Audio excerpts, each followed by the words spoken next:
and welcome to Crystal Spot Mag. I'm super excited to start 2023 off with some amazing guests. Today I have with me Kristi Keefer from Farmers Insurance. Thank you so much for being on the show. Thanks for having me. Yes, I'm super excited because it's that time of year where everyone's evaluating, your budgets, and they're trying to figure out ways to save money, and insurance is something we all have to have. And no one likes. But it protects you if something bad happens, so we really need to make sure you have that. So I wanted to talk to you a little bit more about what you're seeing in your industry right now for 2022, and what are you predicting for 2023 with insurance? Sure. So coming out of 2022, everybody was seeing pretty large rate increases industry-wide. And that obviously is a sore spot for people because we don't like insurance anyway. But the truth is there was a lot that played into that, from the delay in getting parts for repairs to the cost of construction on homes. There was a lot that played into that, and it just trickled down, hit hard in 2022. Yeah.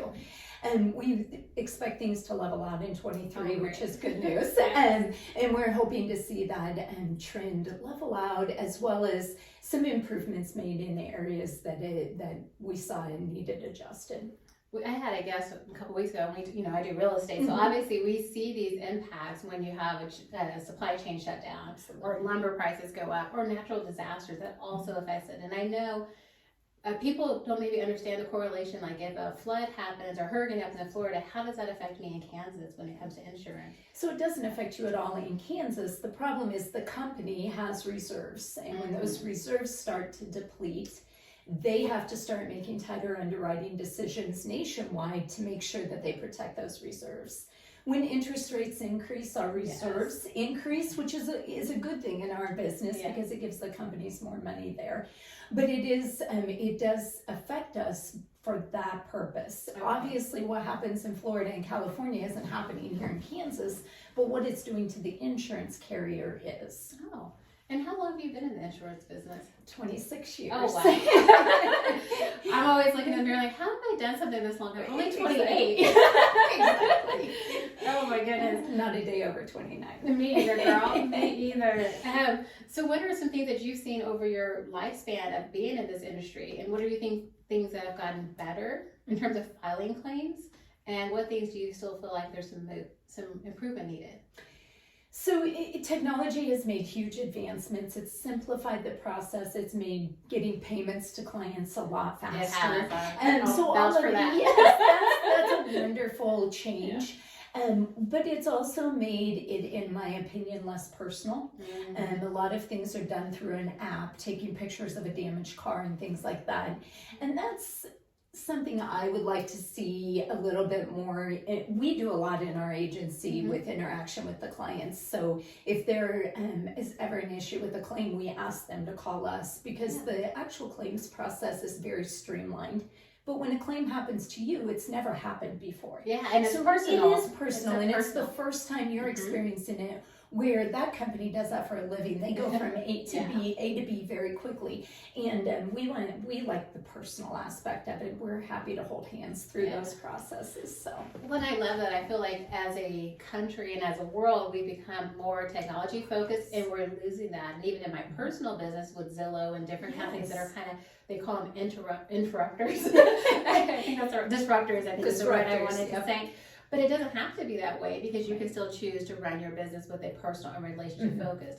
And one of the reasons I wanted you on the show is because I see how you do that. Like, I've watched you for years, and I've known you, God, since when you had your baby. I think our kids are like 2 weeks apart. And I just feel like, we need a world where people go back to what's important, and that relationship is. And as a woman business owner, I feel like you exemplify that. So I appreciate you being on the show. And she has no clue what questions I'm asking. I just throw them out, and you're knocking them out the park.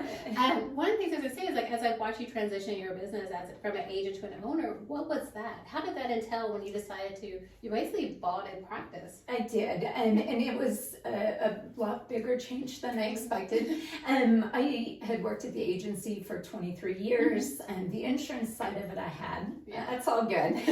But what I didn't expect was all of the extra that you get with owning a business. And so it was very a very big transition for me to be able to hand off some of the jobs that I did previously so I could take on new jobs. And I think that transition of making sure that who I hand that off to is as hands-on and personal as I was is a very hard thing. You know, no one does have anything as good as I think I do. So. We're all type A's. We are, yeah.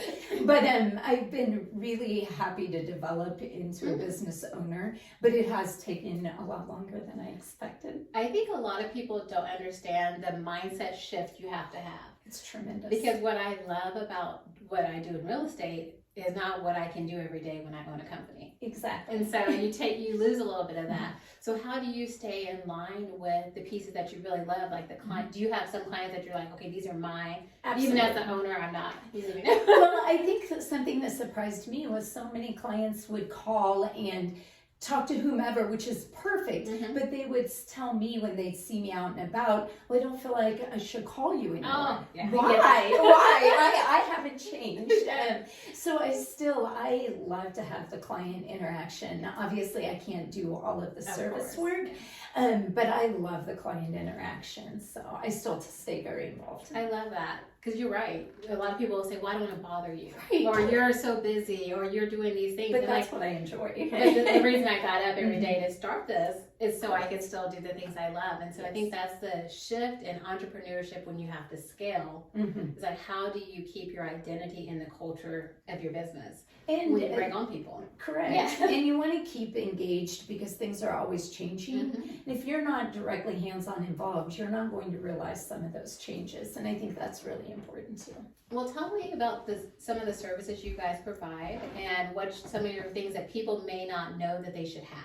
Sure. Because we know car and, we know all those things. And so I always say we do everything but health insurance. Yes. I don't want to have anything to do with health No, insurance, but we do commercial and auto, home, umbrella, life, and I also do financial services. So I'm licensed there as well. So we do a wide array. I think what people, it isn't so much what they need and don't need, it's understanding what they have and what they don't have. I think that is a determining factor. People can choose to have whatever coverage they want, but I want them to understand this is what you have and this is what you don't have.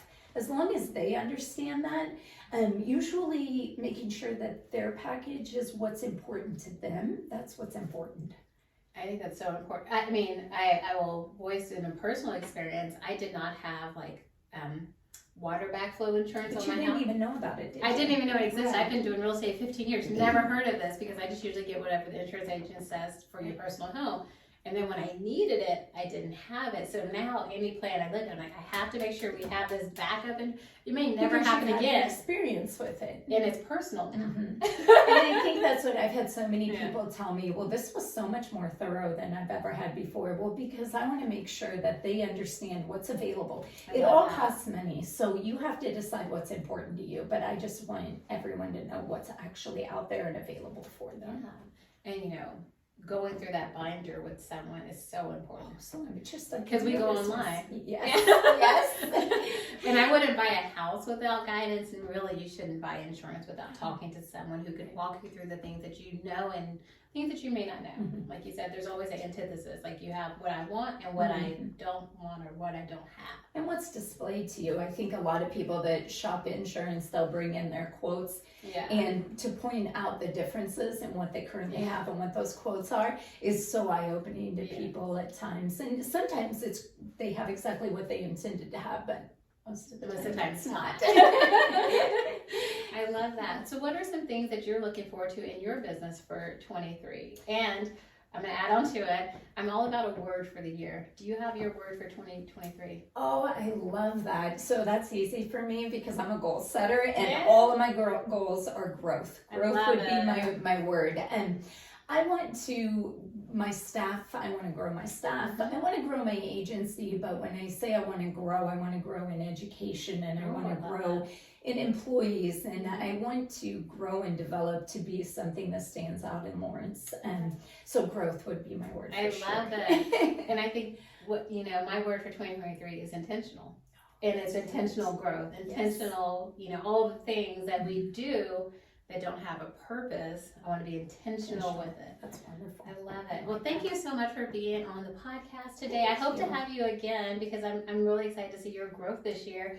And I feel like there will be more questions I have as we get into this year, and I just want to keep celebrating your success. Well, thank you so much. Thank you so much. And we'll put her information below. If you guys have any questions or want to contact her directly or anyone that works with you, you'll have access to that. Thank you guys for tuning in. Thank you. This episode of Crystal Spot Podcast is brought to you by our sponsor, Crystal Clear Realty. Buying or selling, the choice is crystal clear.